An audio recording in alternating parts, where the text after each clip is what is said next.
Y nos vamos inmediatamente, damas y caballeros, con Carlos Fuchán, a quien ya estamos viendo. Lo estamos observando ya en cámara, Carlos, aunque se ve con una lámpara como si lo estuvieran interrogando en la CIA o el FBI.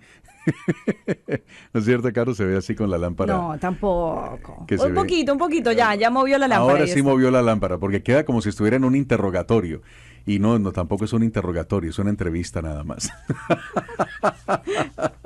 Bueno, Carlos, ¿qué tal? Muy buenos días, ¿cómo ha estado? Bueno, un saludo cordial, muy bien, para ti, para Carolina, pero dime si no es verdad que tengo pleno derecho a ponerme esta lámpara así y así, si tú todos los días me interrogas. Es verdad. Estoy de acuerdo, Carlos. Y a Todos veces los días me echas plomo grueso del calibre 12. es verdad, le falta un chaleco antibalas a Carlos ahí. Bueno, no, esto como siempre es un poco de humor, ¿verdad? Sí. Saludo con mucha cordialidad y amor a todos los radioescuchas de vivelaestereo.com, vívela, porque la palabra de Dios es viva y eficaz, que produce, discierne los pensamientos, los separa del alma y del espíritu, penetra hasta partir las intenciones del corazón y tiene un resultado muy simpático, muy lindo, que produce vida eterna. Correcto. Exacto. Carlos, ayer habíamos hablado de Apocalipsis, comenzamos, porque el tema de Apocalipsis es tan amplio que difícilmente uno lo puede agotar en una sola entrevista. Pero hay algunas cositas que usted dijo ayer que yo las voy a repetir por motivo de aquellas personas que no estuvieron escuchando en el día de ayer nuestro programa y que hoy se están empatando y vamos a continuar donde habíamos quedado en el día de ayer. Yo le formulé a Carlos la siguiente pregunta. Carlos, el libro de Apocalipsis es un libro que algunos ven como terrorífico, como miedoso.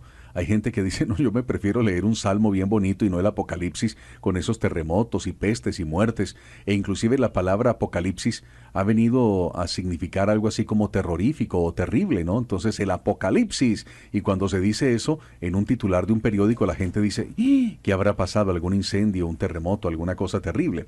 Y entonces una de las cosas que explicaba Carlos es que no nos asustemos, que la palabra Apocalipsis es una palabra griega que debe traducirse como revelación, y que revelación quiere decir mostrar algo que había estado escondido, ya no está escondido, ahora se está viendo, entonces Dios reveló algo que estaba escondido.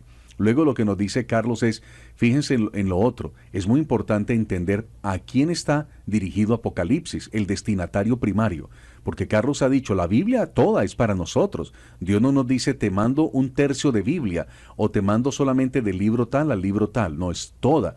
Pero hay que discernir que aunque la Biblia está hecha para todos, hay unos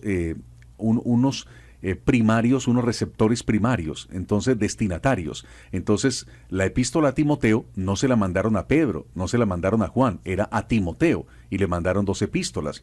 Cuando Pedro escribe, Pedro por ejemplo dice a las 12 tribus en la dispersión, entonces sabemos que Pedro le está escribiendo a judíos que están regados por el mundo entero, la diáspora.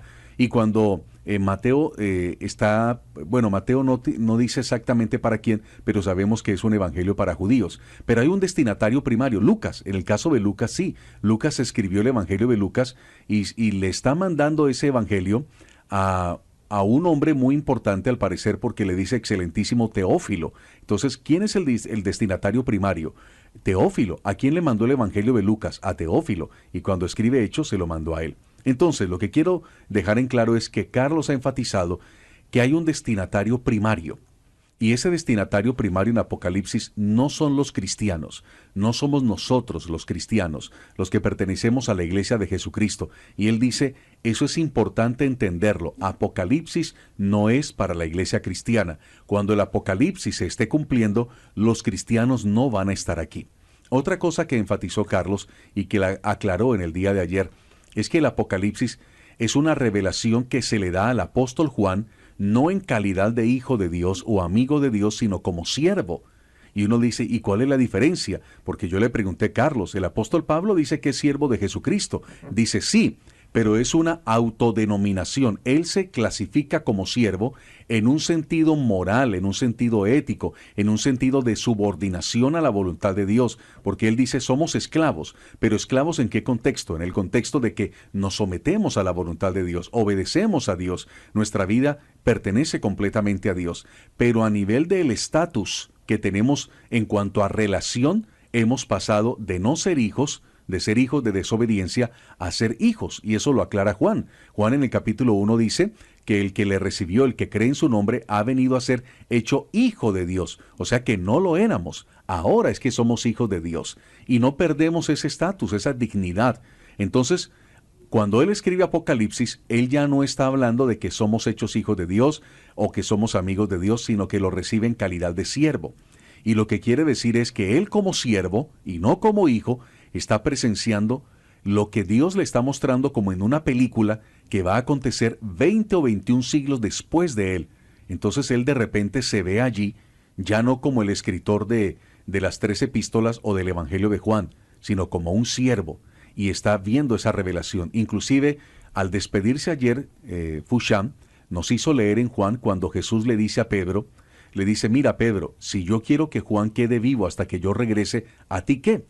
Y se regó el comentario de que Juan nunca iba a morir. Y el mismo Juan dice, no, pero eso no fue lo que dijo el Señor Jesús, que yo nunca iba a morir. Lo que él dijo fue, si yo quiero que él quede hasta que yo venga, ¿a ti qué? Lo que está diciendo Jesús es, él va a estar viendo mi retorno, porque lo vio en la revelación. Dios le adelantó la película 21 siglos para que viera el final del mundo. Ese es el Apocalipsis, irse a ver el final de la película, al final de la película. Entonces, ahí Juan, presenciando el Apocalipsis, porque tiene que escribirlo, allí ve el retorno de Jesús. Entonces, eso es lo que quería decir Jesús cuando dice, si yo quiero que Él quede hasta que yo venga, porque fue el único ser humano al que se le dio esa revelación. Allí íbamos, pero hay que seguir hablando del libro de Apocalipsis. Yo lo que hice fue resumir lo que Carlos mencionó en el día de ayer. Entonces, aquí viene Carlos a hablarnos de otros detalles, y arranco con esta consideración. La señora Ruth Graham, Ruth creo que, bueno, una de las hijas de Billy Graham, escribió sobre Apocalipsis. Yo leí su libro, y una de las cosas lindas que dice que Apocalipsis es un libro de esperanza. Todo lo contrario a lo que piensan muchos, que Apocalipsis es un libro de terror. Ella dice, unos cristianos que estaban sufriendo terriblemente, que estaban esperando la venida del Señor Jesús. Se los estaban comiendo vivos los leones a ellos y a sus familias en el circo romano. Había persecución, los echaban a la cárcel, los maltrataban. Y en ese momento viene el Apocalipsis, como queriéndole decir, están sufriendo, es verdad, pero no se preocupen, miren el final de la película, todo esto va a ser algo hermoso. Finalmente Jesucristo, el Rey, viene a imponerse. No importa cuál sea el César que esté gobernando en Roma, Jesucristo es el Rey de Reyes, es el Señor de Señores. Entonces para ellos Apocalipsis vino a ser agua fresca en una sed en un desierto. ¿Cómo lo ve usted, Carlos? Síganos hablando del Apocalipsis. Bueno, muchas gracias, Donizetti y Carolina, por este apasionante tema que me permite vivelestereo.com de seguir conferenciando en esta libertad tan linda, pues, que nos dan las ondas del aire. Yo no estaría totalmente de acuerdo con nuestra hermana Graham. ¿Cómo era? Graham, la hija de Billy Graham. Graham, nuestra hermana Graham, en el sentido de que Apocalipsis es portadora de una esperanza. Claro que si uno lo vea como final de la película, como establecimiento de los nuevos cielos y la nueva tierra donde mora la justicia, obviamente que tiene esperanza. Pero ¿tiene esperanza para quién? Tiene esperanza para nosotros que sabemos anticipadamente, antes de que Apocalipsis fuera revelado, sin necesidad de Apocalipsis, sabemos que partir y estar con Cristo es muchísimo mejor y que nosotros vamos a heredar el cielo y no la tierra. De manera que aquella parte que habla Jesús en las bienaventuranzas, en los evangelios, bienaventurados los mansos porque ellos recibirán la tierra por heredad, eso es ley, no es gracia. con todo y que las propuestas bíblicas para la raza humana son maravillosas porque son restauradoras a través de la obra de Jesucristo, no deben verse a la misma altura del supremo llamamiento que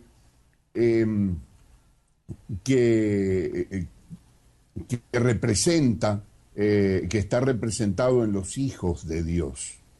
No debe verse a la misma altura, porque déjame decirte algo, por ejemplo, a un hijo de Dios, a un creyente que se lo comía una fiera en el Coliseo, no tenía esperanza en el Apocalipsis, que tiene que vencer, primero que tenía que ser comido por esa fiera para demostrar su fidelidad. No, porque era fiel, el Espíritu Santo le daba ese espíritu de fidelidad y de fuerza para que pudiera ser comido por la bestia y no negara el nombre del Señor. Es una cosa totalmente diferente.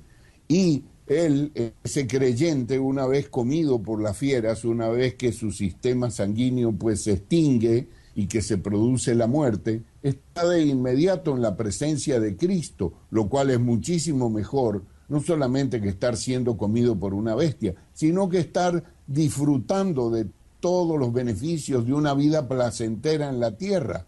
Esto no tiene comparación alguna con llegar ante la presencia del Señor y ver su rostro y estar con Él eternamente. Entonces, yo difiero de esa opinión que trae esperanza. Yo creo que lo que trae el Apocalipsis es juicio, y juicio muy duro. Es la advertencia seria de que el juicio de Dios va a acabar con las 2/3 partes de la raza humana. Eso nos da 7.000 millones.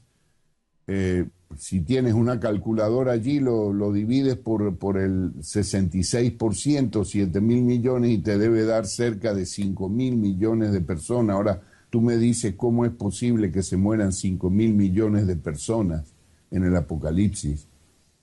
¿7.000 millones qué? La cifra, ¿cómo es? De la magnitud del drama. Sí, ¿cómo es la cifra? 7.000 millones dividido en... Por puntos, por 0,66, porque dice que las 2/3 partes.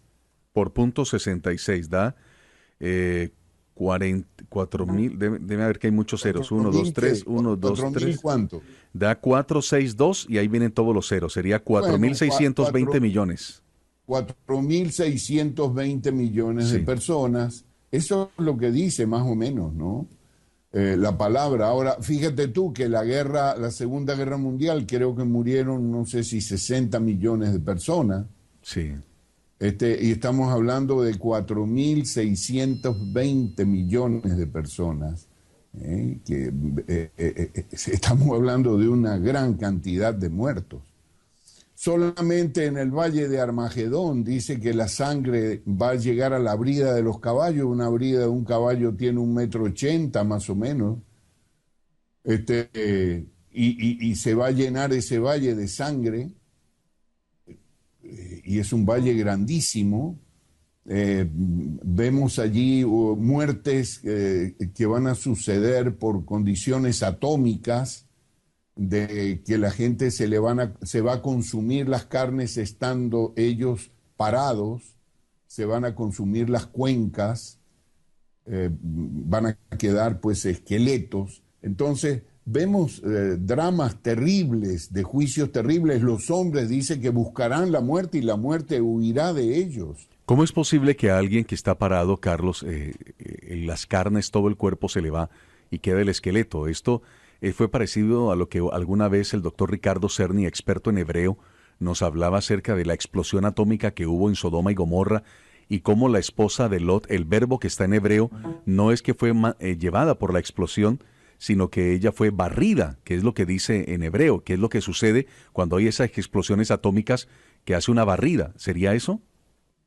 Exactamente, de la explosión atómica queda ese viento atómico que dice, el ángel le dice estas palabras tan extrañas y tan avanzadas, tomando en cuenta que se lo dijo hace 4.000 años, nada más, ¿no? Solamente 4.000 años le dice, huid, huid a aquella ciudad Sí. antes que seáis barridos. Barridos, sí. Barridos, ¿sí? Para que no seáis barridos. Y lo que es barrido es la acción que produce el viento, ¿no? Claro. Una acción producida por el viento.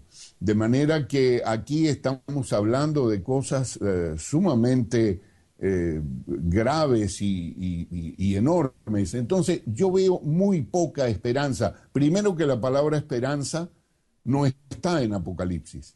No está la palabra gracia, creo que hay muy pocas referencias a amor.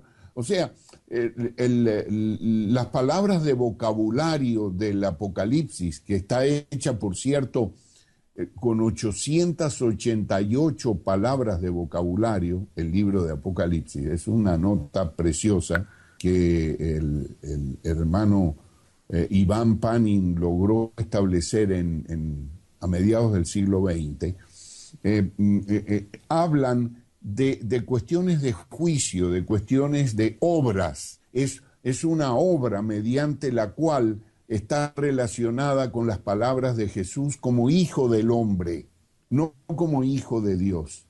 Porque hay dos títulos importantes y allí se explica suficientemente en el estudio de Apocalipsis la diferencia que existe entre el título Hijo del Hombre y del título Hijo de Dios. Son dos cosas diferentes. Una implica juicio y la otra implica gracia. Por eso es que Pedro fue bienaventurado cuando le dijo Jesús, ¿y vosotros quiénes decís que soy yo? Y estaba hablando del Hijo del Hombre anteriormente. Y entonces Pedro dijo, tú eres el Cristo, el Hijo del Dios viviente. Y Jesús le dijo, bienaventurado eres porque no te lo reveló carne ni sangre, sino mi Padre que está en los cielos. ¿Qué cosa le reveló? Que era el Hijo de Dios, que era el Cristo, que era el Mesías, que era el que iba a morir por él, por sus pecados, por los pecados de Pedro. Entonces, Pedro vio al Hijo de Dios y Caifás y Anás van a ver al Hijo del Hombre. Aquellos judíos sobre los cuales profetizó Esteban antes de morir apedreado, dijo, veo al Hijo del Hombre en pie, no sentado. Fíjate, esto es una expresión de juicio.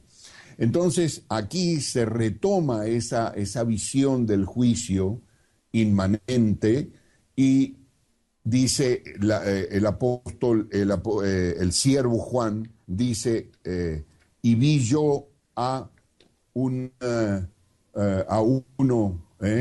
con su rostro como de fuego, con pies de bronce, con un cinto de oro, y de su boca salía una espada de doble filo, y sus ojos eran llamas, y cayó delante, no tenía fuerzas. Muy parecido a la visión del Hijo del Hombre que tuvo Daniel. Y fíjate que Daniel dice aquí en Daniel 10:14 dice que ese Hijo del Hombre le dice, he venido para hacerte saber lo que ha de venir a tu pueblo en los postreros días, aunque queda otra visión para aquellos días.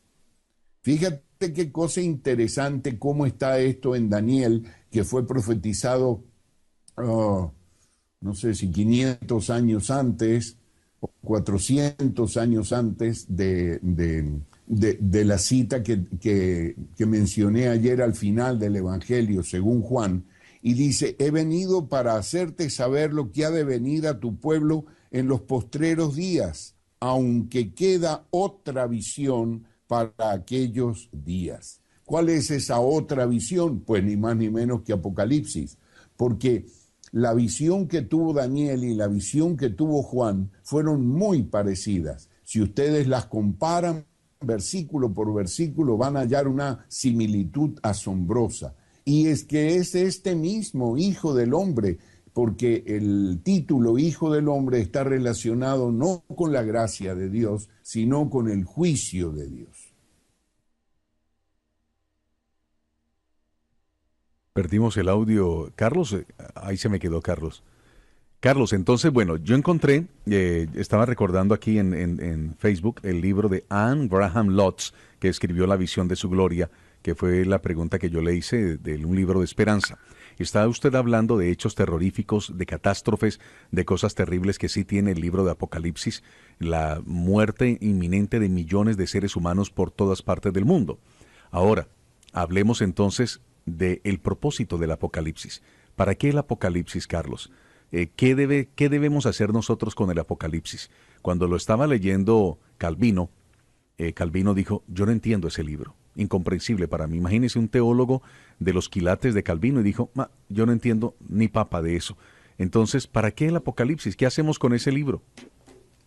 Bueno, el libro del Apocalipsis está en la Biblia como el último de los libros y cierra el canon sagrado, y es un libro que primeramente ha sido depositado a la iglesia. La iglesia de Cristo actúa como depositaria. Así como Dios le confió el antiguo pacto a Israel, al pueblo de Israel, así nos confió a la iglesia el nuevo pacto. Y el nuevo pacto incluye el Apocalipsis. Pero la iglesia no actúa como destinataria del Apocalipsis, sino como depositaria de Apocalipsis. Es lo mismo que yo te entregue una carta para Carolina, y la carta pues te la entrego a ti, pero te digo, es para Carolina. Tú actúas como depositario. Después, en su tiempo oportuno, se la tendrás que dar a ella. ¿Estoy en audio o lo hemos perdido? Sí, no, perfecto, se escucha bien todo. Y le voy agregando algo más. Antonio Andión dice aquí en el chat que usted tenga la gentileza de explicar lo de que nosotros no vamos a gobernar la tierra, porque en su iglesia le han dicho que nosotros vamos a gobernar 1000 años con Cristo. Entonces ahí le dejo también esa pregunta. Bueno, si vamos a gobernar la tierra 1000 años en el milenio de Cristo o no, es una cuestión de apreciación y mucha teología especulativa.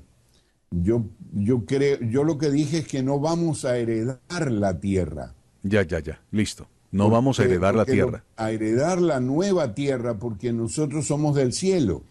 Entonces, que nosotros estemos 1000 años literales gobernando aquí en la tierra, yo sinceramente lo dudo. Yo creo que personalmente creo que al ser celestiales nosotros nos vamos al cielo con el Señor en el arrebatamiento, y allí, como 1000 años es igual a un día, quiere decir que el tiempo, la temporalidad es inexistente. Entonces el Señor viene aquí con sus santas decenas de millares, que son ángeles, y gobierna en el planeta Tierra para cumplir las promesas a Israel como rey de Israel, en el cual va a actuar el príncipe que es el rey David resucitado. Entonces se recompone, se rehace o se hace de nuevo un templo monumental en la planicie de Sarón, que está en los últimos capítulos del libro de Ezequiel, donde todas las naciones viven con Dios, están en un planeta habitado por Dios, y esto es para cumplimiento de la última de la fiesta de los tabernáculos, de los Sukkot, donde dice, y Dios morará en Sión por 1000 años.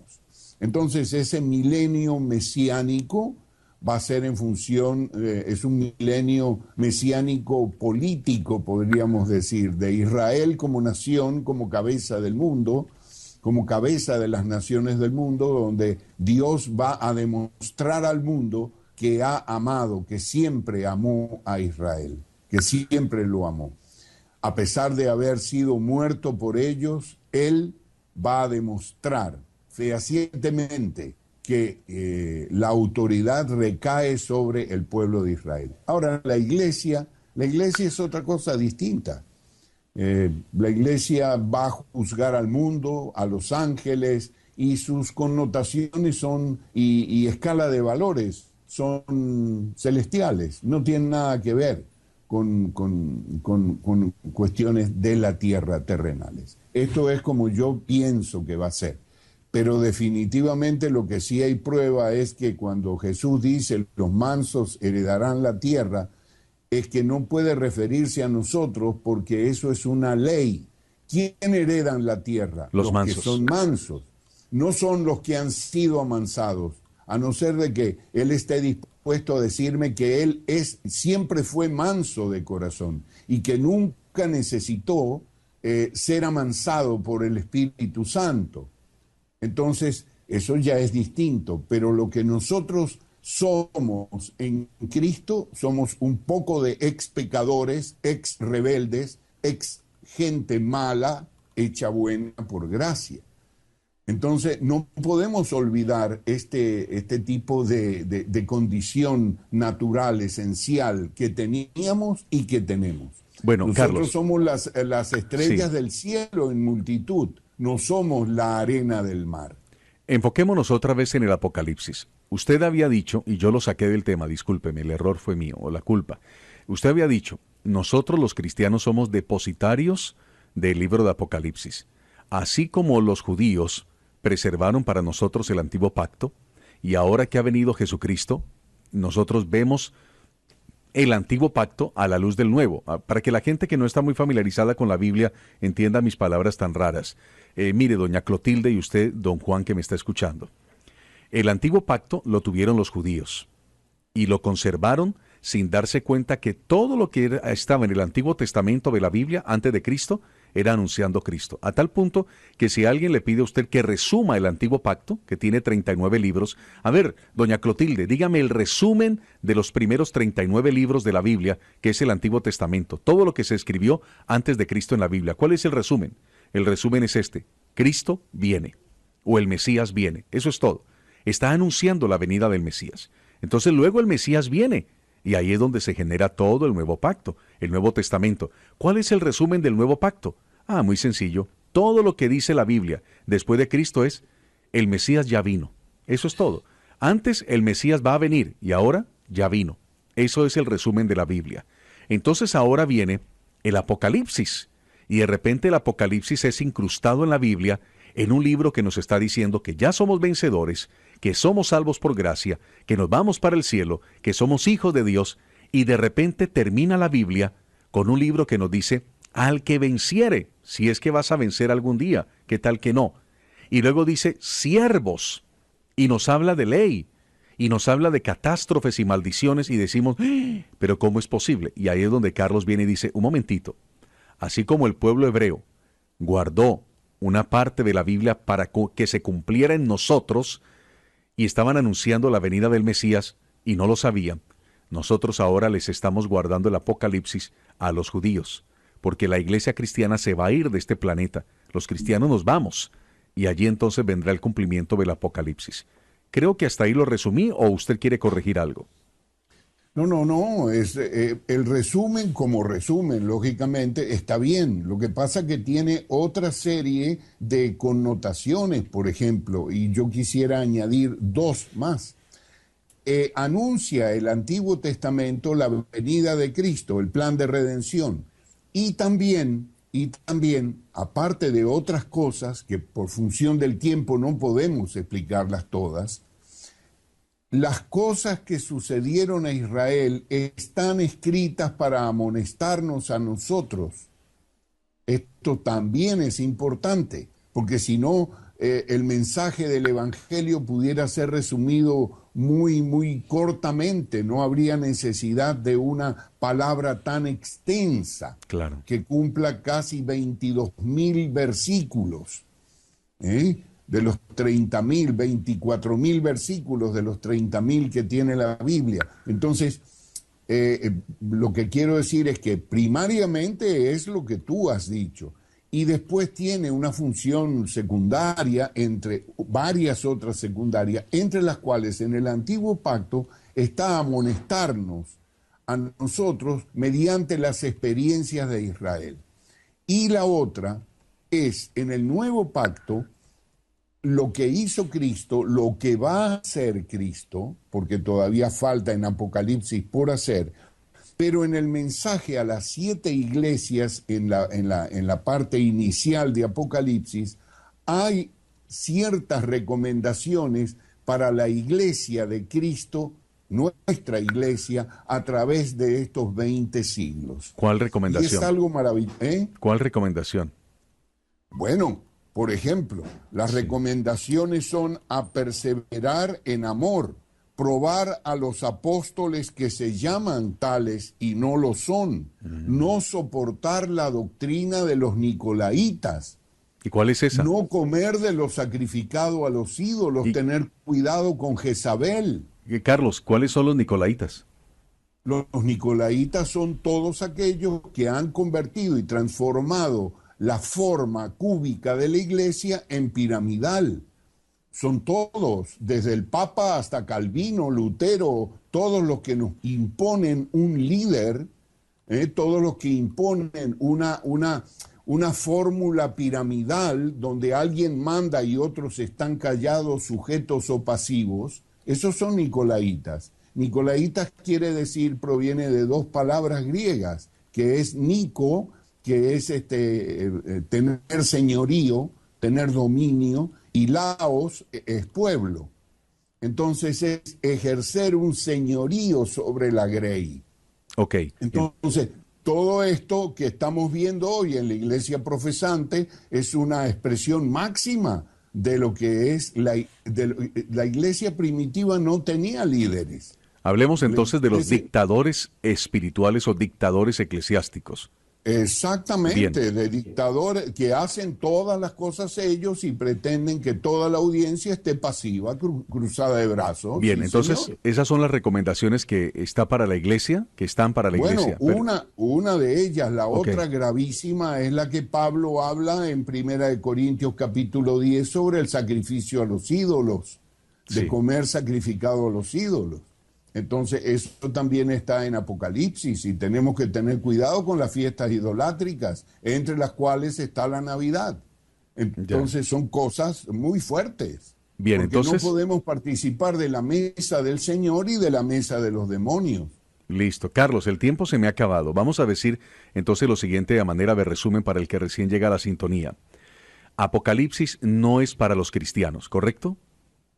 No es doctrinalmente, un cristiano no se debe ubicar en las admoniciones y advertencias de Apocalipsis. No, Bien. señor, porque ya es salvo. La iglesia cristiana es depositaria del Apocalipsis porque le está guardando ese libro al pueblo judío que va a quedar aquí después de que la iglesia sea raptada al cielo. Exactamente. Y hay unas admoniciones o unas recomendaciones a la iglesia cristiana que son las que usted acaba de dar allí dentro del libro de Apocalipsis. Exacto, que no son para afectar la salvación, sino el galardón. Bien, ya me hizo otra pregunta, ya me comentó otra cosa que me obliga a hacerle otra pregunta y hablar de galardones, pero eso lo vamos a dejar para después, Carlos, para que no le dé dolor de cabeza al oyente que está tratando de discernir todo esto.